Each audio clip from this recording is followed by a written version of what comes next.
I'm Dave Nelson, and on this episode of the Sci-Fi Geeks Club, we are joined by our usuals, Brad Ludwig. No, Brad, we've been doing podcasts since 2011, and I think that's the first time I've messed up your last name, or your name, your full name.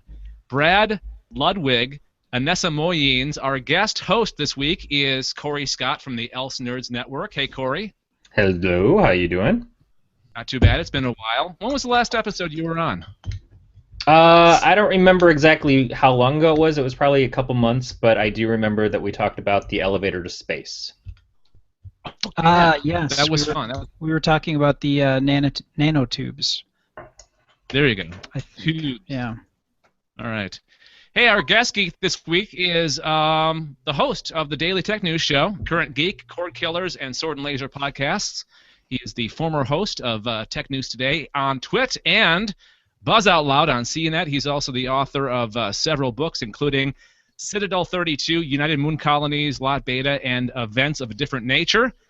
Welcome to the Sci-Fi Geeks Club, Mr. Tom Merritt. Hey, Tom. Hey, thanks for having me, you guys. This is going to be fun. Yes. We have special for our guests, Tom, and we like to impress them. We like to make them feel special, so hold on to your seat and get ready for this. Hang on, here it comes.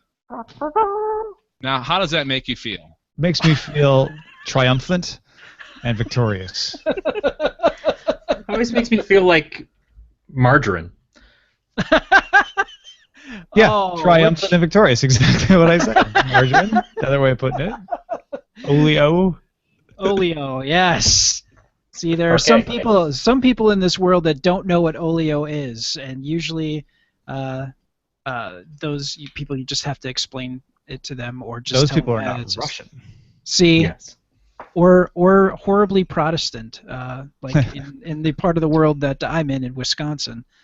My grandparents knew all about the oleo and tell you all about it. I have no idea what oleo is. It's a lyric from Jungle Love. No, that's the Russian word for margarine. See? Oleo. It was faux butter, margarine, called oleo. Yeah, not really a Southwest Texas thing. Boom. All right.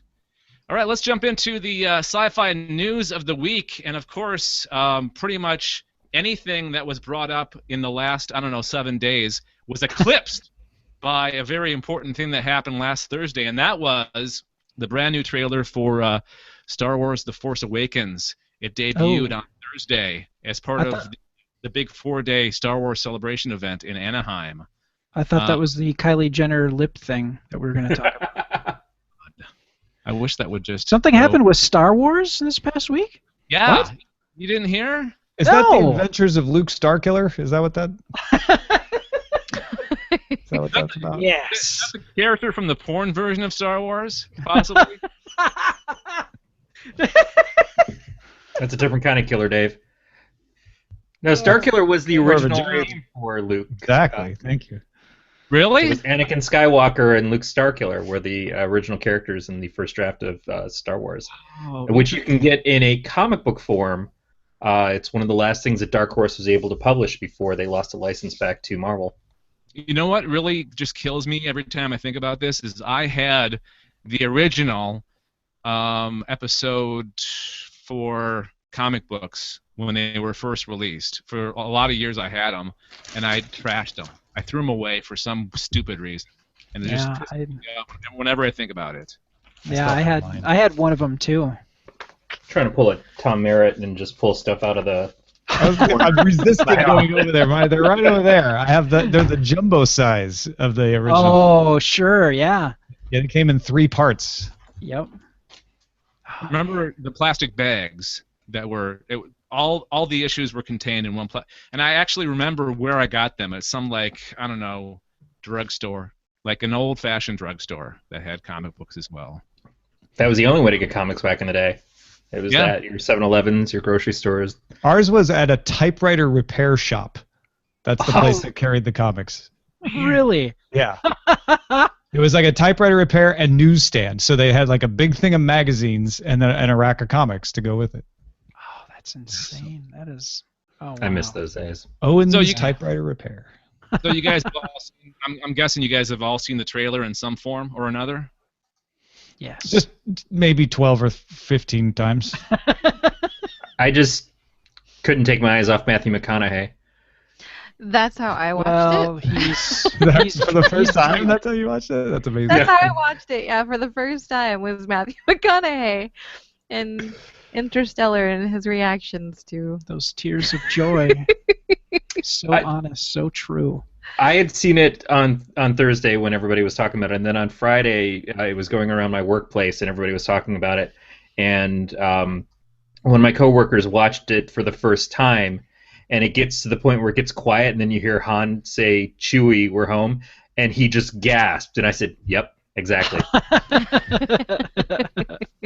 I was watching the stream from the celebration, and it took a break when I saw that they were about to start the trailer. I put my laptop aside, sat down on the couch, dead center, in front, just ready to soak it up, and immediately, tears in the eyes as soon as it was over because of seeing Han and Chewie back together again, and immediately it was like, where do I find it? I gotta watch it again. Gotta watch it again. I was really scared because I was also watching the stream, and there was a longer than normal pause between the end of where J.J. Abrams introduced it and the actual trailer started. I'm like, oh my God, they're not going to show the actual trailer on the stream. But they finally did. But it was a really, really long pause, and it freaked me out. They were putting the film reel in. Yeah. It must have been. They were probably using Hangouts.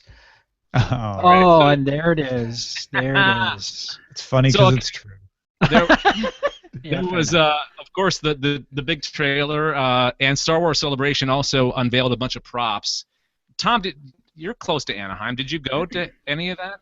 I'm not that close to Anaheim, frankly. I don't know. My perspective of California is it's not that far geographically, but it takes an hour and a half from my house to there, just because of traffic. Because it's 2 blocks away and it's Southern California. Yeah, right. So no, I didn't go down there, and the problem was having to do my shows during the day and trying to navigate getting down there. It's tough enough when I go to things like BlizzCon where I can actually do my show there. It was going to be difficult to justify it. So no, sadly, I just parked my butt on the couch. Yeah, it's the best way to go about doing that. It's all there. Well, that's the thing. A lot of times you get more out of it watching coverage. Like with BlizzCon, for sure. I always get more out of watching the DirecTV coverage than I do of actually being at BlizzCon, as far as content goes. But then I have a great time hanging out with people at BlizzCon, so it's a whole different. And then you can watch, and then if you're at home, in the comfort of your own home, you can also watch the reaction online, which is just priceless. Yeah. I mean, just the words being described. Just people, the words they were using to describe that trailer, their thoughts and their feelings for the trailer was amazing. Also, during Star Wars Celebration, they had a panel which introduced Rogue One. It's the first anthology. Is that what they're calling them? The anthologies? They're not spin-offs. They're anthologies. Well, it's the anthology series is what I understand. So there's the Star Wars movies for the mainline movies, and then the anthology indicates, oh, this is one that's kind of self-contained off on its own. It's not part of the main sequence. And they showed the teaser trailer for Rogue One. They haven't even started filming it yet, but they already have. They must have put something together from the visual effects department. Some of the effects they'll be using for the actual film itself. It looks pretty cool. And basically the story is, it's before Episode 4. It's the company, it's the unit that goes and steals the plans for the Death Star, and then everything that happens after that is Episode 4. So it looks what I'm really excited about for this one is not much like Force action. It's just basically down in the trenches, military. We got to get this job done. Let's do it, kind of thing. Yeah, I mean, it's going to be a spectacular level of world building, which I think, seeing more than just Jedi and, it just filling out that whole rest of the world is a good thing. It's going to be a good thing. That's sort of what Star Wars really always was, is that it was you see just from the cantina scene. You're like, what are all these other creatures? Who are all these people? What's going on? And it's just, you feel like you're peering into one very small part of a huge, expansive universe. And when they did the prequels, I was not expecting them to just tell us the backstory of Darth Vader. I thought we were going to get something else, and I thought the sequels later on, as I understood it as a kid, they were all going to be different stories. I didn't think it was all going to be about the Skywalker clan. So I'm glad that they're finally doing this. I feel like there's so much there to explore that we saw it in the books and we saw it in the comics, but we didn't get it in the films. All that's left now is a TV series, which Yes. could fill in a whole bunch of other gaps. You mean know? a live-action TV series? Yeah, live. No, yeah. Because actually there has been 2 TV series. More than 2 if you go back to Ewoks and droids. Actually, that's true. Are we talking about the Celebration one-shot as well? What? No, the one they had the special day. Oh, you're talking about the holiday special? Yeah, the holiday special. Nobody talks about that. Yeah. We don't talk about that. Life but it was a Day. series. No. There was an Ewoks live action, a couple of Ewoks films, weren't there? Yeah, like miniseries kind of things, weren't they? Yeah, I watched those on Netflix DVD back in the day. How about the Ewoks? Back cartoon? in the day, 2006. So long ago. Seems like a while ago. Yeah. All I know is there better be Bothans in this one, because I know it has to do with stealing the Death Star plans, and I know it's the first time, not the second time, but I just want to see some Bothans. I want to see some living Bothans. Did they steal plans twice? Did they steal them for the... Well, I don't know, but I feel like this is a good opportunity to introduce us to them while they're alive. Okay. And it's going to be like a Hogan's Heroes thing, so it could be Bothans Heroes.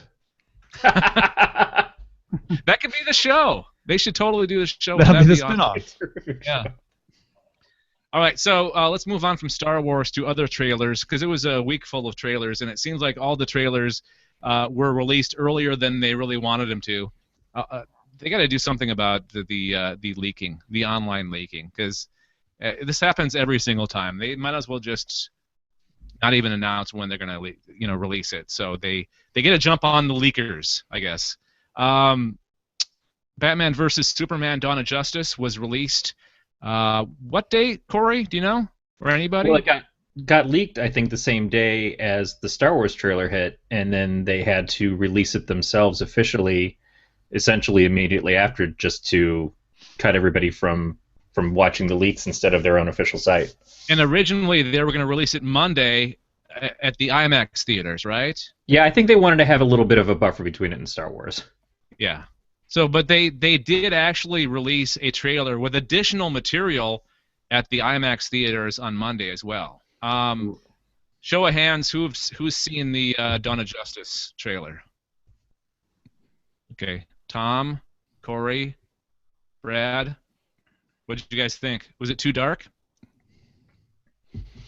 Just wasn't much in it. I mean, the too dark thing I sort of expected because of the last Superman movie, but this was, it was a bunch of shots of a city with people saying mean things about Superman, and then, a close-up shot. You can't really tell much from it, except that they're going to go with the gritty, dark, reimagining Batman and Superman aren't friends yet type of thing. There's precedent for that. It doesn't excite me though.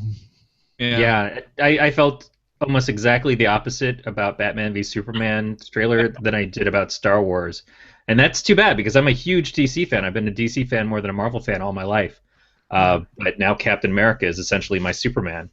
I don't want to dislike the movie without seeing it, but I know that I'm not going to be getting up and rushing out to the theater when it hits. And we've talked about this on this podcast, is the fact that the TV DC universe is awesome, but the movie universe, not so much. Like they're doing, in my opinion, and I think Brad's opinion too, they're doing a lot better job covering it on TV than they are in the theaters. Yeah, it's going to be interesting in how they're doing so many things right with the TV show. With their writer's room and their showrunner, they've really got everything together. The movies, it's going to be interesting to see how, this movie has got to fix some of the issues with Superman. And it's interesting to see them go. I mean, if you look at the Batman suit that they've been showing off, it's from Frank Miller, from The Dark Knight Returns. So just by the merits of that alone, they are definitely going to be taking it in a dark direction. But I think that there's got to be some form of redemption and lightening it up a bit, or it's just going to be way too heavy for the audience to even take in. They're still also going with the sort of Christ motif of Superman. When they have the statue, they show the scene of it with false god written on it, but they have all the people that are basically standing there worshiping him. That is something that was explored and kind of not even explored, but it was definitely talked about as the symbolism they used in the first film. Zack Snyder's a very lucky guy that he got to do Watchmen, and now he's essentially doing The Dark Knight Returns, which were the two biggest selling, greatest graphic novels from the 80s on. I just feel like comics have sort of moved past those stories to a certain degree, and I wish that the films were a little more of this era instead of that era. Yeah, we all know DC's playing catch up at this point, and it just shows. They're not doing anything to leap ahead or distinguish themselves. What do you guys think of the Batman voice? That whole kind of computerized sounding. I think it's cool that they're taking it in a different direction. You know, there were a lot of complaints with Christian Bale, you know, sounding like he smoked a whole carton of cigarettes and I don't know what you drank mean. a whiskey factory before he did, you know, put on the cape and cowl. I think it's going to be interesting to take that technological turn to it and make it a little bit different. I mean, he's got to distinguish himself as a different Batman. And he's an older Batman, right? I mean, yes. in that comic, he's in his 40s, or is he older than that? No, well, in the comic, he's in his late 50s, I think. Oh, that old. I didn't realize that. But in the comic, it was almost like he was being played by Clint Eastwood. Now, this is late 80s Clint Eastwood, not today's Clint Eastwood, but it was still an older guy. I want to say that I have no problem with Ben Affleck as Batman. I have no problem with Henry Cavill as Superman. I think that the actors are great. It's the direction of the film that I have an issue with. But I think Brad's right. It's good that they're trying something different with it from what's already been established. The voice box thing has been used on Arrow, and it makes a certain degree of sense. Yeah. This one seems when he like doesn't use it. Yeah. I just think it's hilarious on Arrow that they just don't even bother. They're like, yeah, everybody can tell it's Oliver Queen. We don't care. Well, the battery died, and they didn't really have somebody there. It must be it. That ship sailed. And Barry Allen has stopped trying to disguise himself too. He's just his regular voice now on the Flash. Yeah. It's wearing to vibrate your vocal cords like that all the time. All right, let's move on from DC to Marvel and the Fantastic Four film. The trailer was released this week. What did you guys think of that one? Have you guys all seen it? Yes. I have not. Okay. For those who have seen it, your thoughts, please. I have been very trepidatious. Is that the right word? About this movie. I don't feel I'm not hugely connected to Fantastic Four, anyways. But the same sort of darkness has been prevalent in the previous trailers. So I wasn't excited about this. I didn't feel like the person making the film really understood who the Fantastic Four were, even though he's going off of the Ultimate Universe. There was one line in this movie, or in the trailer, that was basically, we have these powers, we should use them to help people, and I believe it was the Human Torch that said it. And that moment right there made me feel quite a bit better about the direction of the film. Well, and that's one of the reasons I want to see more of the Batman versus Superman trailer in the future, is that the first Fantastic Four trailer just left me cold. I'm like, I'm not sure what they're doing here. It looks kind of cool. It looks like there was a spacesuit at one point, but I'm not sure. This one, now I get, okay, we have a little more about the plot. We know what's going to cause the issue. We're seeing a little more of how the characters are going to react to it, and I'm starting to get very hopeful about it, because I actually tolerated the previous Fantastic Four series because I wanted them to be better than they were, and there were elements that were good, and so really, really would like this to deliver, and it looks like it might, possibly. The biggest problem is going to be that there's going to be an Incredibles 2. And Incredibles was already the best Fantastic Four movie that you could ever ask for. Much like Iron Giant was the best Superman movie that you've probably had in a long time and will get for some time. So I think, in the end, we should just give everything to Brad Bird. Well, he's got Tomorrowland, right? Yeah. Yep. Speaking of that, I didn't include that, but have you guys seen the Tomorrowland, the new trailer that dropped this week? Yeah. Yeah, that's right. That's sort of my reaction too. It looks good, but it looks confusing. I have a feeling it's going to be something that even if it's a fantastic film, the audience is not going to understand it enough to want to go see it. At least from how the trailers look, it looks like it looks like a Wachowski film. Well, it's Brad Bird and Damon Lindelof, so that's a mashup right there. Well, yeah, that's crazy. Okay. At the end, they're all just going to ascend into the metaverse or something to get to Lindelof's obsession with spirituality. It's so true. All right, let's move off trailers and move on to something that just broke today. Galaxy Quest TV series being developed. According to Variety, Paramount is developing a TV series based on the 1999 film, which followed the dysfunctional crew of a sci-fi TV show who got sucked into a real-life space war. Pretty much, it's a parody of Star Trek. And I'm confused because, wait a second, Paramount is also Star Trek, right? Ish. The deal is CBS and Paramount were once part of the same company. So when they split it up, CBS got Star Trek, but Paramount under Viacom still has the rights to make the movies around Star Trek. Okay. So, yeah. Okay. I was just wondering, like, since I thought for a second that Paramount had the TV rights, but no, CBS has the TV rights. And I'm thinking, like, why go about and doing a Galaxy Quest show that's a parody of Star Trek? Why not just do Star Trek? But then I remembered it's CBS, so never mind. It's also a question of, is the show going to be continuation of the movie, or is it going to be about the show that the movie was surrounding? It could go in a whole bunch of different ways. Also, other than Alan Rickman, I don't know that any of these actors are people who couldn't necessarily show up on the show. Sigourney Weaver has not been shy about doing TV from time to time on a really good series. Tim Allen's on ABC right now, but I'm sure he'd love to do this too. Monk, yeah, Tony Shalhoub. Yeah, I'm sure he'd be willing to do TV again. He's not that far removed from it. Yeah, it depends on what network it ends up on, right? Like, if this is on HBO, then yes, you can get Sigourney Weaver. You might even be able to get Rickman.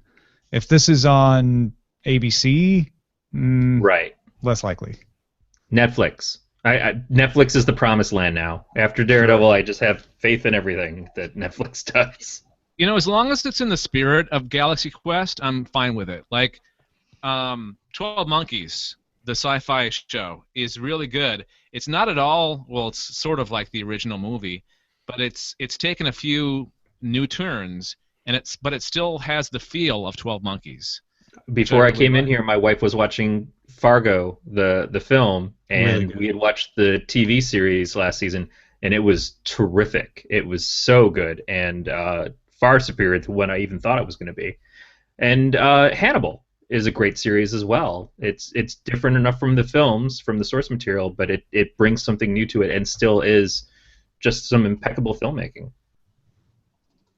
Brad, Anessa, your thoughts? I know you guys are fans of the movie Galaxy Quest, right?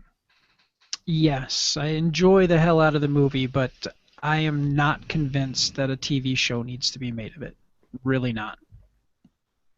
I mean, I think it just needs, well, I think it depends on how they go about doing the show as to whether it would work. But if they try to copy the movie and like do that kind of deal on TV, then that's not going to work. But yeah, it's not going to work. But if they take maybe the cast and make up episodes like of them actually on set, basically Star Trek, but Right. funny. I think that would be okay. But if they're, trying to have it be set where the movie left off and you have the aliens and whatnot, I don't necessarily think that that would work. Yeah, because at the end of the film, they're doing the TV show. So is the TV show going to be about them making the TV show? Or Is it are just we going going to to be follow episodes the of the aliens? actual TV show? Or are they going to retcon the entire film and have them be in space doing missions with the aliens? I mean, quite honestly, they're better suited to... We're coming up on a major anniversary for Star Trek. Why don't they channel their energies into making a good Star Trek and not a parody of Star Trek, which is ultimately what this is. Yeah, get off PBS, get off your butts, and just get Star Trek back on TV. All right? They don't want to share the merchandising rights with Paramount. Yeah, well, probably. That's why you're not seeing a lot of good merchandise for the movies, because CBS keeps putting out merchandise for the shows. I'm sick of the whole Renegades. Yeah. It would be interesting to me if what we saw was a prequel TV series. Sorry. No, go ahead, Tom. I was thinking it'd be interesting if we saw a prequel Galaxy Quest TV series from the aliens' point of view, so we could see the original shows being made, possibly with a different cast that looks younger, as they're being viewed by the aliens, and they're starting to, build their society based on what they're learning from those shows. That I could see working. That's kind of fun. Yeah, I can see that working. All right, let's go back into the comic book realm. The big rumor of the week: Marvel's planning a Ms. Marvel TV series on ABC. They've already got the Agents of S.H.I.E.L.D. spinoff with Adrian Pilecki and Nick Blood, and there's mixed feelings on that. Some people don't like Mockingbird. That's her name, right? I can't imagine anybody doesn't like Mockingbird at this point. She's been fantastic this season. You mean Tara from Friday Night Lights? Yeah. No, I mean the failed Wonder Woman so far. Right, I forgot. You've been forgetting about that she was going to be in that. Yep. So IGN reports that the show Marvel may be developing with ABC would be based on the recent comic book breakout series Ms. Marvel. Now, Corey, we're gonna give you the responsibility of describing the Ms. Marvel with this new character. Okay, well, Ms. Marvel is a legacy character. She sort of hero worships the Captain Marvel character, which is Carol Danvers, who used to be Ms. Marvel and now took over the Captain Marvel role from Marvel. Ms. Marvel is one of the new Inhuman characters as well, although she hasn't been hugely tied to that stuff yet, but that is where her origin came from. So the Tarragon Mists were released on Earth, and that's how she got her powers. But the book is just terrific. It is an absolute delight. It's one of those kind of snuck up out of nowhere, and everybody was all naysaying it before it came out because of the fact of her ancestry and her race and things. People are like, oh, I'm not going to want to read this, and it's just going to be a little fangirl thing. And it's huge, and it's up for Eisner's now. It's one of the biggest nominated books, I think, this year. Good. It is a lot of fun, and I think that it's a perfect show to get on TV. I think one of the last things, when I was on here last time, I talked about the Runaways and how I wanted to see them get a TV series, because I want a show that's more for not just adult viewers. I want something that can get more kids into it. And I think as much as I love Agents of S.H.I.E.L.D. and even Agent Carter, I don't think they're super kid-friendly. And I want something that's live action that is going to get younger viewers into the Marvel stuff as well. Also, this character is Muslim, right? She's of Islamic descent, right? And so is the creator of the character and of the book. That's awesome. Which is why it's nice to. There's a faction of fans who don't want to see comics change. They think that it's becoming too PC. They feel that they're changing all their characters. Oh, now Johnny Storm is black in the new movie, and they created Miles Morales to get rid of white Peter Parker, and they've just got these general complaints about this stuff. I don't really think it's that. I think what's happening is we're getting a renaissance where all of these people who've loved comics all their lives say, why can't I see someone who's like me in comic books? Why can't they be more of that? And the X-Men became hugely successful when they did that, when they diversified the cast, when it wasn't just a bunch of white teenagers. They got people from many different countries and many different regions, different genders. We had more women on the team for a long time in X-Men than we had male characters. So it's nice to see this new movement of all these new types of characters so that we get different viewpoints and so we get different storylines. We're not just seeing the same kind of regurgitated things over and over again. It's a fresh take.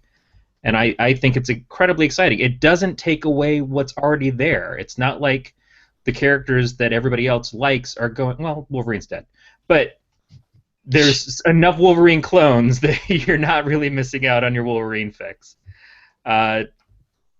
I'm terribly excited by this and by the potential of this show to break new barriers, for comics in general. And also, I think Marvel's looking at what CW is doing with their superhero shows. I mean, Marvel's got Agents of S.H.I.E.L.D., but it's not a superhero show, right?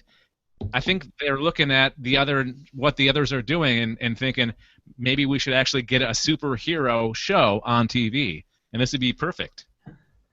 I think the beauty of Agents of S.H.I.E.L.D. is that it's how many folks in this room have read the Marvel comic miniseries Marvels? No, I haven't. Okay, Tom, you need to read it. It's spectacular, and it's done from the viewpoint of, and I'll bring this point together here in a second, but it's done from the point of view of a guy who is a photographer for the Daily Planet, and he's there at the renaissance of heroes in the Marvel Universe. He gets to see the original Torch. He gets to see all these characters, and then the mutants come in the 60s and all this stuff, and it's done from an everyman point of view. Now, getting back to Agents of S.H.I.E.L.D. The nice thing about Agents of S.H.I.E.L.D. is you have, well, except for now the exception of Skye, everybody is non-powered. Granted, they are trained in hand-to-hand combat and things like that, and you kind of have to be in that world where there are heroes. They're never going to entirely match up to that power level, but there's still an accessible point for you as a human being to see the Marvel Universe from a different point of view and try to take that in and have it have the impact that it really should have, seeing this change in this universe and these heroes starting to show up. So I think that's the beauty of it. The thing that I worry about with now they're going to have the Mockingbird Nick Blood Mockingbird and Hunter show, and now they're talking about maybe doing this. I always think back to the 90s when they had 5 or 6 Punisher titles, and it oversaturated and just really watered everything down. And people just kind of stopped caring about the character because they were just getting assaulted with all these different things, and they had to watch all these different, they had to read all these different titles to get a full feel of what's going on with the character, and it was just too much. And eventually, within 2 years, Punisher War Journal went away. Punisher, all the different Punisher titles just disappeared because it just oversaturated and thinned out the fan base. And destroyed it. So I think that they really need to pick their battles, do something, do it well. Don't start loading up on shows. And one could also argue that there is just too much superhero and comic book-based shows, period, on TV. Because you've got a whole bunch other ones debuting this fall. You've got the Supergirl, right? You've got the team-up, the DC team-up show. What else? I think the competition is healthy, but if you dwell or have too much product in one universe focusing on one group, I think that starts to dilute the thing that you're trying to accomplish. If there's 2 Agents of S.H.I.E.L.D. shows, that's concerning to me because there hasn't been enough story established in Agents of S.H.I.E.L.D. itself to then say we need a spin-off. I think what Marvel has done very well with both their movies and with their other programs is that they've made them all very distinct from one another. You get a different kind of film experience from the Marvel cinematic stuff, even in the separate hero films. What Captain America 1 was that nostalgia piece. Captain America 2 was that espionage modern spy thriller. You compare that to Iron Man, you compare that to Thor, they're very different films.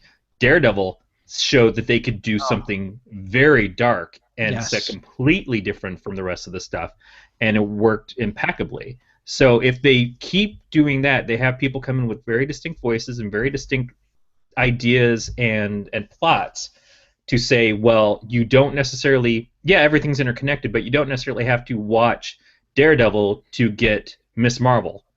You probably shouldn't if you're the right age group for one. Then that all they need to do is make great shows, and it doesn't matter if they're superheroes or not.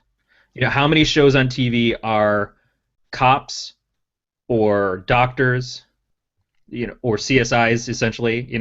It's those same themes seem to be every show these days, and that has worked.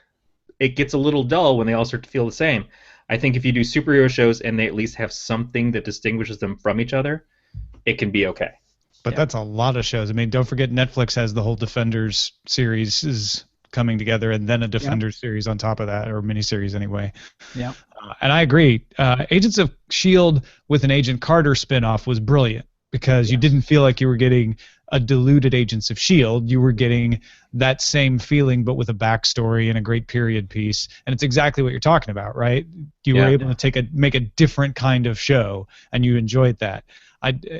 This Agents of S.H.I.E.L.D. spinoff, it feels like it can't possibly be as different, but maybe it will. Maybe it'll be a buddy comedy or something. I don't know. Okay, here's an example. Maybe it's Lou Grant leaving the Mary Tyler Moore Show and going to Lou Grant, which was very different. As long as it's not Father Mulcahy leaving MASH and going to After MASH. After MASH, right. Ouch. Or Flo leaving Alice. Yes. Or all right, Joni loves Chachi. Let's go for the ultimate. Oh no. Let's wrap up the news with a final story that just came in. This is breaking news. It looks like the new Star Trek movie has a title. Are you guys ready for this? Yes. Okay. Star Trek Beyond. Dun dun dun. What do you think? Beyond what? Yeah. That's the question. Beyond stealing plots from the old TV series and trying to make them into new movies. Well, new writers, new director, so maybe not this time. Simon Pegg is co-writing it with Doug Jung, and it's hinted that this installment would take the Enterprise and her crew into uncharted territory. And there was also a rumor going around that Idris Elba was going to be the big bad, and it looks like he is. He's been cast as some character in this movie. And Sophia, how do you pronounce that? Boutella? Boutella? Boutella? Yeah. So, Star Trek Beyond. Yeah. That's the title. At least that's the rumor. They registered the domain for that. So that's usually a pretty good sign that that's where the title's going, unless they register a bunch of domains and you don't know which one. But that could be a very J.J. Abrams thing to do. And I know he's not directing, but he's still involved. Right. I think J.J. Abrams belongs in Star Wars. He always said that was what he most related to, what he most enjoyed. Star Trek, I don't think, was a good fit for him. It's good that he was able to relaunch the whole concept and get us out of the gate, but I feel like it belongs in someone who's got more love for science fiction in their hands. And I have so much love for Simon Pegg that I want to have faith in this movie, and I'm willing to give it another shot because it's changed hands to so many different people now from who was on the last couple. And it's Star Trek, and I want it to be good. So until we see something about it, I'm not going to judge it harshly. It's just I'm probably never going to watch Into Darkness again. All right. It's the news. You guys any more final thoughts before we get out of here? Nope. No, I think we wrapped it up. Said everything that needs to be said. How about? Yeah, I think that's it. We have the final thought on this. Nobody else can add anything else to any of these stories, Not necessary. in my opinion. Read Marbles. All right. Okay, so Daryl Johnston, he is one of our biggest fans, one of our biggest listeners. He's been on the show. He has been a guest geek on this show. He is someplace where a lot of us wish we were right now. Let's hear from Daryl. Hey there, Dave, Brad, Anissa, maybe even Matt. Hey, who knows who's there? I just thought I'd say a quick hello, let you know, just to do a little bit of gloating as you do, that I'm currently waiting for this little film to start. It's called The Avengers Age of Ultron. Yeah, I know. It's not cool. Phoning, being a dick and gloating. Guess what? I'm being a dick and gloating. Hope you guys are okay, and I'm sure I'll give you a spoiler-free review of this at a later date. Take care, y'all. Yeah, we're all very, very jealous, and we hate you. Our producer on Eltsnerd's Beatmaster said that they get it a week before we do here in the States, and so I gently want to punch Beatmaster in the head. And that's sad because Beatmaster's a really nice person. Beatmaster's a fantastic. There's a lot to want to punch him in the head. It's location. Yeah, You know? I kind of want to punch Patrick Beja in the head for similar reasons. All right, that's going to do it for this, our news edition of the Sci-Fi Geeks Club. Tom, thank you very much for joining us. And you'll be back for the next episode when we talk about moon movies.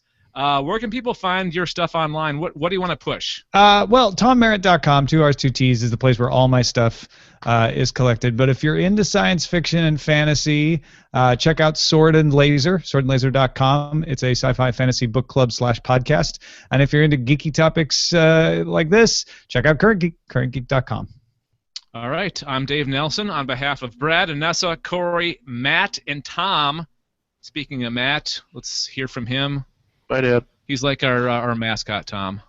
Just so you get a little context. He's more than a mascot. We'll talk to you guys next time. All right, thanks, Dave. Bye, Dad. All right, let me just save this real quick, and then we'll get the next one going. Cool. That was fun. Just thanks. I've added Marvels to my wish list on Comixology, too. And it's a quick series. It's only 4 issues, so you should be able to get through really fast. I know that you I've have got it problems bundled, with so that's those easy. giant ones. It's like, oh, here's 30 issues that I need to read. Right. I'll be reading all of The Walking Dead for the next 12 years. I'm actually caught up on the Walking comic. I think I left off like issue 86, 87. I don't even remember anymore. There was a point there where I had a big gap, and then I caught back up. So I think it was around when issue 100 came out. I made myself catch back up. Mm. Oh, that's Yeah, Yeah, I had the idea of catching back up when the 100th issue came out, and then I just never did. Have you guys heard if are they going to actually do a comic book based on the spin-off series? I I don't know. haven't heard anything about that. That's a good question. Well, if they do, I mean, Kirkman's got his hands full. I think he would have to pass that off to somebody else to do. busy, and oversee. yeah. Yeah, that guy's everywhere. He's doing a lot. Yeah. He's got some other films or shows coming out in development too, I think. Yep. He's got some good stable creators that worked for him at Skybound, though. The Witch Doctor pair of miniseries were so much fun. They were probably my favorite things from their imprint. You always seem to bring just these obscure books, Corey. I love that about you. You know? People like what they like, and when I've worked at comics retail, 3 different stores, it was always a matter of finding somebody and saying, okay, what are you into? What do you enjoy? And now let me find a comic that will appeal to you. Yep. I miss doing that. I loved working at a comic book shop and just taking the 3 minutes to talk to somebody, get a feel for what they're into, and go, you might like this, and then have them come read that, come back in a few days, and go, oh my God, I need more of stuff like that, and helping them into comic books, or creating an addiction in some cases, enabling them. Yeah, it's like one of the non-proud moments of my life, but I made somebody into an addict where they were dropping like $70 a week on comics. I'm like, I feel really bad about that. And he eventually tapered off, which was good. I wanted to have an intervention with him because he's such a really nice guy, and I want to be like, I know what you're doing here, and he was also a speculator too, because that was, that was early '90s. That's always tough. And luckily, he got into Valiant Comics at that point in time, which had just come out. So they weaned him off themselves. Well, it was interesting because he got into them and then sold them off, so he did make a profit on that. About a year into it, when it was just it really exploded. They had low print runs on all their stuff, and it was the hottest commodity at that time. I mean, we had a comic shop in Florida who called us, and we had like way over ordered on Valiant stuff, and it was like, I think we ended up selling it for even like double cover price. Wow. To the shop in Florida, and it was still, it was booking for like 3 times cover price. So I mean, we made our money. We didn't, screw that company in Florida, but it was nice to get that product out the door and bring that money in. I just remember the comic shops that had the doorstops that were made out of X-Men #1 or X-Force #1 that were just cases of the comics. They ordered 1,000 copies of X-Force #1. 1,000 copies, and we sat on at least 600 or 700 of them for the longest time. Yeah. All right, let's get going here. Tom's got a hard out in about a half hour, right? Yeah, about 35. Okay. All right, let's just jump into it. I'm Dave Nelson, and on this this episode of the Sci-Fi Geeks Club, joining me is Brad Ludwig, Anessa Moyens, Corey Scott from the Else Nerds Network, and rejoining us is the host of the Daily Tech News Show, Current Geek, CordKillers, Sword and Laser podcasts. He's also an author. He's the author of several books, including Citadel 32, United Moon Colonies, Lot Beta, Events of a Different Nature, and Chronology of Tech History. Welcome back to the Sci-Fi Geeks Club, Mr. Tom Merritt. Ooh, thanks for having me back. I'm glad I didn't spoil it last week. You were this close, Tom. You were this close for not coming back. It's okay. Your inexperience is fine. We'll just walk you through it. I appreciate you overlooking that, Corey. I know that you're new to this whole podcast. You guys are very welcoming. Makes me feel comfortable. All right, so this is our discussion topic edition of the Sci-Fi Geeks Club, and I thought since you have written 2 books, United Moon Colonies and is it Lot Beta is the other one that's based on the moon, right? No, it's Citadel 32. Oh, Citadel 30. That's the new one, right? Yeah. It's half of it. One half of the book is based on the moon. The other half is down on Earth. Okay, so there's an apocalypse involved. Do you want to just run down real quick the synopsis of that one? Yeah, sure. Well, Citadel 32 is the first book I've read that I've written that I actually think you might not hate. So I'm actively promoting it. Lot Beta wasn't bad either, but the idea is that there's a base on the moon that was cut off from the Earth when society fell apart, and they've been surviving on their own, like basically scraping by, conserving resources, but still technologically advanced. And down on Earth, everything fell apart, so they've been thrown back technologically, and the moon is trying to figure out how to contact the Earth again and whether there's anyone down there to listen, and vice versa. So it takes place in those two perspectives as one character kind of makes an important discovery up on the moon base, and then down on Earth, another character who's a monk of the Citadel makes an important discovery without really realizing it at first, and then the rest is the story. Where can people find that book, by the way? Yeah. TomMerrittBooks.com is my website that has all my books, and that one is up there. And you can search for it on Amazon, Barnes & Noble, places like that as well. It's also Kindle, iBooks, etc. Okay, so let's talk about some moon movies in the theme of the whole moon thing. And I kind of put together a list of famous or not so famous moon movies. And let's just run through them and just tell me if you've seen it, what your thoughts are on it, and so on. So the first one is Moon. And it looks like I have seen it, Tom has seen it, and Brad has seen it. I could have swore, Anessa, that you saw this and you talked about this on a previous episode of the Sci-Fi Geeks Club. I've been told that I should watch Moon, but I think whenever I was going to actually watch Moon, it was no longer on Netflix. I own That's it. exactly what happened to me. Because they're like, you should totally watch Moon. I'm like, awesome, great, add it to my queue. And then one Saturday, I'm like, all right, I'm going to sit down, I'm going to watch Moon. And then Moon was nowhere to be found. Nope, I own it That was like in the collection. What don't you own, Brad?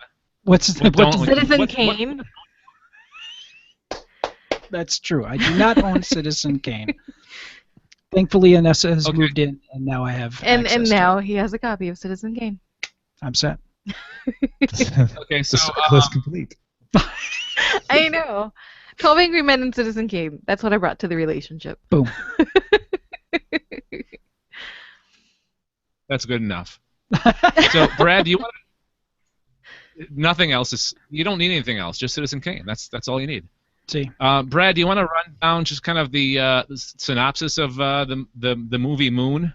Yeah. Excuse me. From IMDb here, Sam Bell has a 3-year contract to work for Lunar Industries. For the contract's entire duration, he is the sole employee based on their lunar station. His primary job responsibility is to harvest and periodically rocket back to Earth supplies of helium-3. There is no direct contact link available between the lunar station and Earth, so his only direct real-time interaction is with Gertie, the intelligent computer whose function is to attend to his daily day-to-day needs. With such little human contact and all of it indirect, he feels that 3 years is far too long to be so isolated. He knows he is beginning to hallucinate as the end of his 3 years approaches. All he wants to do is return to Earth and be with his wife Tess and their infant daughter Eve. With 2 weeks to go, he gets into an accident at one of the mechanical harvesters and is rendered unconscious. And at that point, wackiness ensues. I love this movie for the fact that you don't really know what's real at times. Like, what's real, what isn't real, you know? And yeah. It had a really... Oh, I'm sorry. Go ahead. I was going to say, they did a lot with only having one character. Like, his interactions were very limited, right? Yeah. It was... most of it is the contact between him and Gertie. The contact that he has with Earth seems to have issues with there's an antenna issue supposedly, and it really felt very Philip K. Dick-esque. You know, what is real? That was always a theme in his work, and you really get that feel from this. And Sam Rockwell, I mean, after seeing this movie, to me there is no wrong in the world that Sam Rockwell can do, because the way he plays this character and the other things that happen, I really don't want to spoil any of this because it's such hard, isn't it? Yeah. It is, because it's so spectacular, and some of the things that make it so good, if you mention it, it gives away a part of the film, and you really don't want to do it because it's something that has the most impact the first time you see it, and the second time you see it, it kind of fills in maybe some of the things you might have missed or other clues as to things that were going on that gave you, had you known what you now know, seeing it after the first time, then you go, oh yeah, okay, I can see that here now. And Kevin Spacey doing the voice of Gertie. I forgot. Especially now that if we've all watched House of Cards, I want to go back and watch Gertie with that.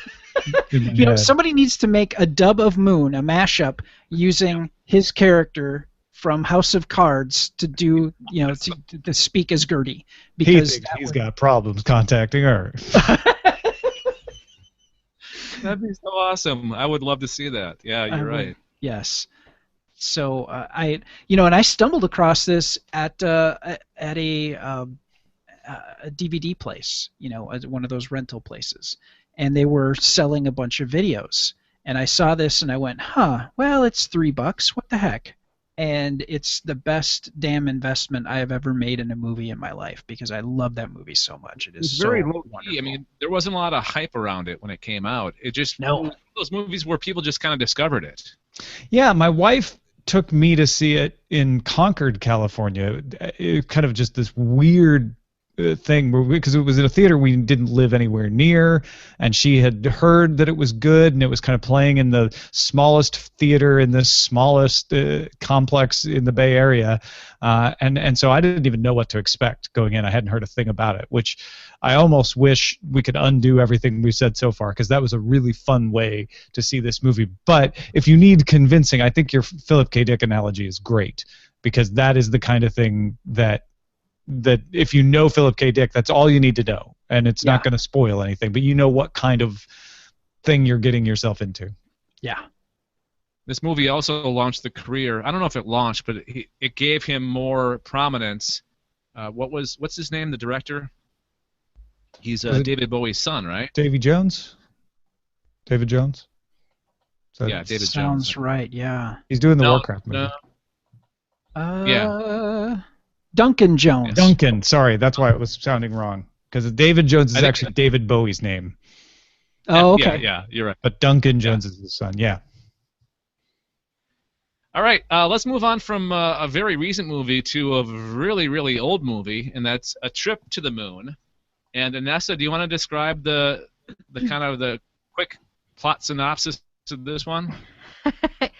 Well, a group of men travel to the moon by being shot in a capsule from a giant cannon, and they are captured by moon men, and then they escape and they return to Earth. Well, you want to describe when did this come out, Anessa?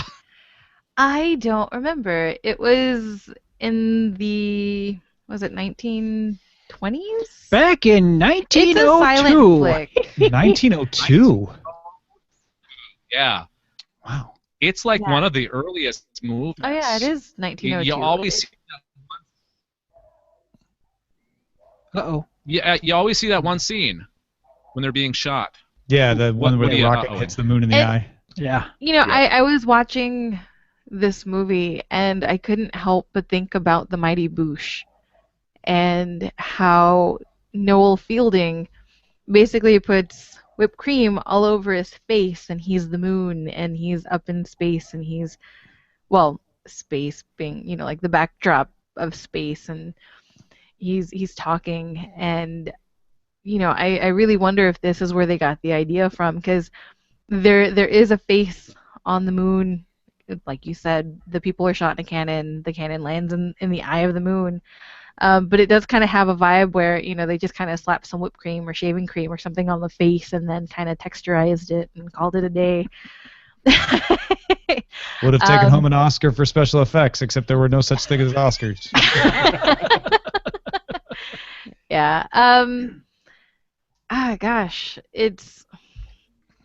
I really have to think about the movie, but there's these people they're talking about going up to the moon, and you've got like all these professors and whatnot standing around, and they decide that's what they're gonna do, and they go up there, and I don't recall it being an incredibly long movie. No. I'm really bad with movies in that I will watch them. Yeah, it was me. I was like, I don't remember it being very long, maybe like 15-20 minutes or so. And honestly, I'm really bad with movies just because I feel like I end up watching a lot of media or reading and whatnot, and at the end of the day, I don't really have that much room to store everything, and so I just remember whether or not I like it, and then out of the brain it goes. So, asking me details on movies, like, I didn't even remember watching one of the other movies down on the list. And we watched it for an episode of the Sci-Fi Film School, and my brain was already done with it. Like, sure, I watched the movie, I kicked Matt's butt on the quiz, but at the end of the day, once I'm done with the movie, I'm typically done with it. There's not a whole lot of movies that really stick with me with great detail. Anessa, I can understand you forgetting that one because it was a terrible, terrible, terrible movie. It's called The Dark Side of the Moon. It's I wouldn't recommend anybody watch it. Tom, I don't know, we had another podcast called the Sci-Fi Film School at one time. And basically, it was kind of a film sacky thing where we watched a movie and we laughed and joked and made fun of it and did kind of a quiz at the end, and that's what she was talking about. Gotcha. So. Yeah. So. Correct me if I'm wrong, but Trip to the Moon, is that a French film? Yes. Yes. It is a French flick. You can find it on Le Voyage dans la Lune. You can find it on archive.org. If you look for it under the French name, they have a black and white copy of it for free. Also, you can look for the unauthorized remake Excursion to the Moon, which came out in 1908. There you go. Rip off. Man, Hollywood and these redoing all the classic films, I just can't Is get that over the dark reimagining of Trip to the Moon? Zack Snyder was the director of that one. Let's move on to the next one, and I know for a fact that Anessa was a big fan of this one, Iron Sky, and so was Brad saw it and Corey saw it. So Corey, do you want to, since you haven't described a movie yet, do you want to kind of run down the plot of this one? Yeah, I watched this in anticipation of this show. I kind of felt like you were mad at me for putting this on the list, having watched it. So the description is, in the last moments of World War II, a secret Nazi space program evaded destruction by fleeing to the dark side of the moon. During 70 years of utter secrecy, the Nazis construct a giant space fortress with a massive armada of flying saucers. That does not describe the movie even close to how insane this flick is. I couldn't fathom what was going on half the time. It starts out with a couple of men from NASA essentially walking on the moon. They just landed. Well, one of them was a model. One of them's a model. He was just up there for publicity. Yeah. And he's like, "Hey, I'm on the moon. Great publicity." And you have a president that looks like Sarah Palin. She's totally a mandrake. Playing off of Sarah Palin as the president, and then her go-to publicist is essentially just becomes insane because she falls in love with one of the head Nazi guys, and just I can't tell you about this film. What was terrible, besides watching it, was being forced to watch it because they kept going into German a lot of the time, and it's not like one of those things where they speak German for a little bit and give you some subtitles and then they go, we'll just talk English now. They did that, but then they go back to speaking German again, and so I couldn't just look down at my phone and play Angry Birds or something while I'm watching it. I had to keep actively watching the movie. I didn't think that was a problem. Oh, it was a problem. I don't know. I like watching movies with subtitles, so maybe I'm just... I don't have a problem watching movies with subtitles if they're a good movie. If it's English, I'm just going to read the words. Brad gave me this look like, really? Because I don't like watching like just TV shows or movies that are in English with closed captioning, because I will sit there and I will focus on the words. No. But if it's in a language not English, I don't really seem to have that big of an issue. If it's a movie in Spanish, I'll still watch it with subtitles, but then I'll sit there and go, that's not what they said. So, because I understand just enough to know what they say, but sometimes I don't always catch everything. I do that when I speak a little bit of Russian. I do that when I watch The Americans, and they're speaking in Russian, and I'm always like, that's an interesting way of translating that. Yeah, it's like, well, I guess they get what they need to say out of it, but that's not what was said. It works for the story, though. If the subtitles are actually what was in the script, and the actors were ad-libbing or something.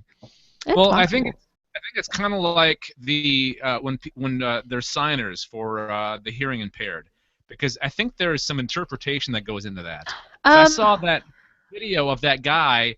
I think it was like in New York, like for the New York City governor, and he was doing all these crazy like variations Oh, of. well, he was supposedly off his meds, so. Oh, really? Wasn't that the guy that was in Or New was York? that? No, he was in a different country. Oh, that. Okay, Yeah, I got he was them over by like confused. Nelson Sorry. Mandela or Yeah. something. No, because the thing with sign language is, especially for ASL, there's not a standardized dictionary for ASL. So you can go Okay. from Texas to New York and have one word have two different signs, but if you're not from that area, then it might be a little different. So there's a difference in dialect with ASL. Plus, if you have a long sentence, you might have fewer signs or some signs. Like, I'm trying to think, I think it's will we ever? So you have this big circle, and then you go into a Y, and you bring it up. And so just the word ever has a lot to it. So some words have, like a really easy short sign. So, like if or judging, then it's short. But then it just kind of depends on. The other thing is there's no proper sentence structure like how we speak. Right. There is. You don't add an ly to a word. You can. There's 3 different forms of sign language. Let me tell you, watching people that like are deaf watch that, they think it's insanity because it's a waste of time. There's ASL, which is very condensed. So if you have a long sentence, they'll sign just enough so you understand the concept of what you're talking about. Then you have Pidgin, and then you have English. English will sit there and you will sign the word, and then you will sign ing. So like you're running. And then Pidgin is somewhere in the middle. And so for example, I'm going to face the camera here. So for room, with ASL, you have your 2 hands parallel to each other. So they move from one way, and then they move the other way. So you make like a box shape. With Pidgin, you make R's, and then you do that's a room. But this would be room, box, whatever. So there's a lot to it. and Vogue, yeah. It kind of looks like the Vogue thing going on. But it's just really interesting, and what I learned was somewhere in between the two. So I've learned some Pidgin sign language, and it's a mesh between English and ASL. So I never really truly learned ASL. So if I'm signing, I tend to be wordy in the ASL world. Okay. All right. I'm overly wordy. That's why Iron Sky is a terrible movie. Yes, thank you. Getting back on target here. Let's go from a silly movie to a pretty serious movie. 2001: A Space Odyssey. We've all seen this. Nessa's name's not next to this. I'm surprised that you haven't seen this, Nessa. It's a sci-fi staple. What's wrong with you? There's a lot out there. There is a lot out there. And I spent a lot of time working and going to school, so didn't always have a lot of time to watch stuff. Okay, I'll give that. I'll give it to you. Tom, tell us about 2001. Well, it all starts a long time ago when a monkey and a bone loved each other very much. And then flash forward to Gary Lockwood flying in an alternate universe, apparently, because Pan Am's still around, and he gets assigned to investigate something on the moon. Turns out there's a monolith up there, and somehow it points to Jupiter, so they go to explore it. And a crazy computer that was invented at the University of Illinois tries to take them over and kill them all. They defeat it, but not before they get sucked into the monolith and see a baby. Space baby! That was the best description that I've ever heard in my life. That was awesome, Tom. See, and that's what Kubrick needed in this film, editing. Yeah, there's also a lot of classical music and spinning things. Yes. It's really good, though. I love 2001: A Space Odyssey. The first 5 minutes is just a blank screen and music, right? Oh, right, because you see the bone floating through space, and then it turns into the satellite or something. Yeah. Is that how it So opens? I don't remember. How do the moon, since we're on the subject of moon movies, how does the moon scenes in 2001: Space Odyssey compare, do you guys think, to other moon movies and to reality? It's pretty spot on for a movie that was made in 1969, don't you guys think? Totally. Yeah, I mean, everybody talks about Star Wars effects, but 2001 was what George Lucas was hoping to achieve when he did his effects for Star Wars, because it was considered the standard at that point. Yeah. Mm-hmm. Yeah. No, it's visually stunning, It's tricky too, but man. What Kubrick does with his shots and with timing and everything is to give you that sense of the vastness of space, and and to try to give you a visual representation of the concepts he's trying to put out. And for somebody that might not really twig to that, it can seem very horribly long in spots. So. Also, HAL is just a perfect example of why we should be afraid of the Internet of Things. I used to do foreign language lessons in the basement of the foreign language building at the University of Illinois, where the computer that HAL was based on still ran at the time. Oh, really? Oh, yeah. Oh, wow. It was pretty creepy. Because you were doing the foreign language things on the terminal that was connecting to this computer that you're like, you were based on the HAL. Okay. Worried that Sorry, I can't do that, Tom. The computer starts That is not the correct tense, Tom. I recently watched what's the Matthew McConaughey movie? Interstellar, and that had a lot of 2001 Space Odyssey in it. A lot of inspiration from that movie went into Interstellar. I was really, but not like it wasn't too long, like the scenes weren't too long, like it wasn't the whole Kubrick, it was the partial Kubrick, which I really appreciated. The modern sensibility. Yeah. All right. You never go full Kubrick. No, never. No, you never want to, really. It's kind of like full Monty. It sounds vaguely dirty. All right, so this next one is Destination Moon, and I had never seen it till today. I was able to watch it for free on dailymotion.com. Remember that website? You guys ever use Dailymotion to watch things on?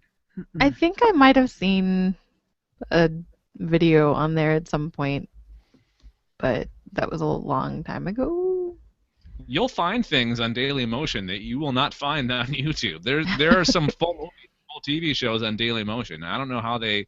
Well, I'm sure it's not as patrolled as YouTube is. You can't find everything, but I found Destination Moon. It's a 1950 movie, and it was like the first movie that really tackled spaceflight and what it would be like for a rocket ship or a spaceship to go to the moon. Like, they handled like gravity really well, and like how the ship would actually get to the moon. Like, it would have to slow down and let the moon's gravity grab it, and they handled just not exactly like it's still got that hokiness, like that 1950s hokiness, like, let's go on a moon trip, let's get in right now and go, because like there was like make some sandwiches. Yeah, it was like this whole big outing, it's a grand adventure into space, into to the moon. But they did handle like the technical parts of it, and I think it was ahead of its time, definitely. And for a 1950 movie, it looked really, really good. Like it held up, like the look of the film. Like, I think they put a lot into the special effects for that time, so it still did look really, really good. Because you can watch a 1960s movie and it will look terrible because it's a lower budget film. I think this movie actually had a higher budget. And that's my review of Destination Moon. You guys can check it out on Dailymotion. The rest of the movies are pretty much nobody has seen. I watched a bit of First Men in the Moon. It's based on an H.G. Wells story. It was interesting. Didn't watch the whole thing though. Moon 02, Moontrap, which starred, let's see, Walter Koenig, and what's his face? Bruce Campbell. Hang on. Yeah, Bruce Campbell. 1990s, Brad? 1989. 1989. Yep. So I want that for your moon watching pleasure. Project Moonbase is another one, and we also mentioned The Dark Side of the Moon. That was a 1990s, early 1990s film that Anessa and I will not recommend. Let's jump into Corey's addition to the list. Moonbase. What's that one all about, Corey? Well, I added it to the list because I was looking for all the different films you had listed on Netflix and through Can I Stream It, and I got this other movie called Moonbase. It makes, what was the film from earlier, Iron Sky? It basically makes Iron Sky look like the Avengers. It was it's a hokey, terrible movie. But there's something underneath that's there. First of all, the only person to recognize from it was Kurt Fuller, who is perfectly smarmy and funny in it. It seems like everybody else was actually from other things. There's someone named Samantha Phillips who played Gorgeous Woman. That was her role, and her role was pivotal to the entire film. It hinged upon her. Yeah, she it's basically a name? No name. She didn't have a Just that's funny. You have to watch the film. It's basically a bunch of criminals that are they're on an off-planetary prison. They escape. They escape in a garbage thing to the moon, where the garbage is being recycled. Like the people on the moon are human versions of Wall-E, and they're cleaning through the junk and stuff to recycle it and then send it down to Earth. And then they kidnap the people there to try to get away. And it's one of those typical, everybody's just kind of going through, oh, we've got to get away from them, people keep dying, that kind of 80s action flick, except this happened in the mid-90s. I kept thinking this was from 1986. No, it's not. It's from 1997. So wow. I don't know how they managed to achieve making it look that bad. Overall, lots of effort. I if you're really bored and you like these kinds of silly films, it's right up there with everything else. I like dumb movies sometimes, but don't think you're getting any kind of fantastic flick here. It's a dumb prisoners in space escape film. Okay. Thanks for the warning. We really appreciate that. You've done your part today. I watched it so you don't have to. Thank you, Corey, for your service. Yes. Yeah. For King and Country. Project Moonbase, by the way, I mentioned that briefly. You can watch that on an episode of Mystery Science Theater 3000. Just throwing that's so that much out better. there. Oh, boy. And have you guys been seeing Other Space on Yahoo? Not yet. No. Heard about it, but I haven't watched it. No. So it's got Joel and I can't remember the other actor's name, but two stars from MST3K. Yeah, Trace. Trace Ballou. It is dumb, but there's something there that makes it may even just be the nostalgia portion of it, but I've gotten through the first 2 episodes. Yahoo for some reason kept scrambling as I was watching the first 2 episodes. It would get almost a little past halfway on the first episode, and the second one would start like right away. It just sort of scramble out on my Roku, so I'm going to try it on another device soon. Nice. But is it? I mean, you say it's dumb, but is it worth the watch? Like, it's dumb comedy. It's a low budget comedic space group of people. Guy gets his own ship, and his sister, who's obviously much better suited, becomes the second in command. And then who was his babysitter as a kid is his third in command, and they're both like, why are we subservient to this guy? And then he hires the girl that he's got a huge crush on that has no interest in him as the navigator for the ship. And it's silly, but it's got some great people in it. It's worth a watch, definitely. And it's nice to see Yahoo getting more content when I'm watching the weekly episodes of Community, to see these other things popping up there that are also able to be viewed. Because that was the question, is what was going to be the end game if we just all go there for Community and then leave? Mm-hmm. Yep. So Community was the carrot, and now they have to provide the rest of the meal, basically. Yeah. Yes. Okay. So before we get out of here, honorable teaching Space 1999. It wouldn't be a conversation about the moon without mentioning that at least once. Are we all fans of that? Have we all seen Space 1999? You guys? No. Nope. Used to have it on VHS. Wow. Nice.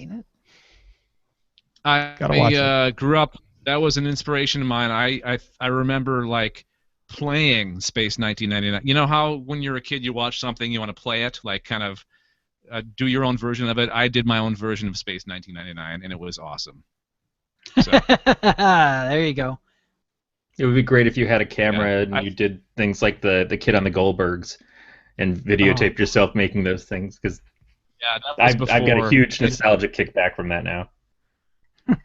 Yeah, that was before the camcorder, unfortunately. So yeah, I think you can watch a lot of the episodes of Space 1999 on Hulu, if I'm not mistaken. I believe. Cool. All right, that's your moon movies, and that does it for this episode of the Sci-Fi Geeks Club. Tom Merritt, again, awesome having you on as a guest this week. Where can people find, or where do you want to direct people online to your stuff? Well, yeah, thank you guys for having me. This was a lot of fun playing in the clubhouse, talking about geeky movies. I really enjoyed it. And if people are interested in my book about the moon or otherwise, TomMerrittBooks.com. Also the book about your dogs. And there's a book about my dogs, yeah. Django and Sawyer. What's the other dogs? Sawyer. Okay. Django Fett and Sawyer from Lost are the inspirations for those names. I feel a little guilty, but while we were doing the show, I actually picked up Citadel 32. Oh, well, thank you.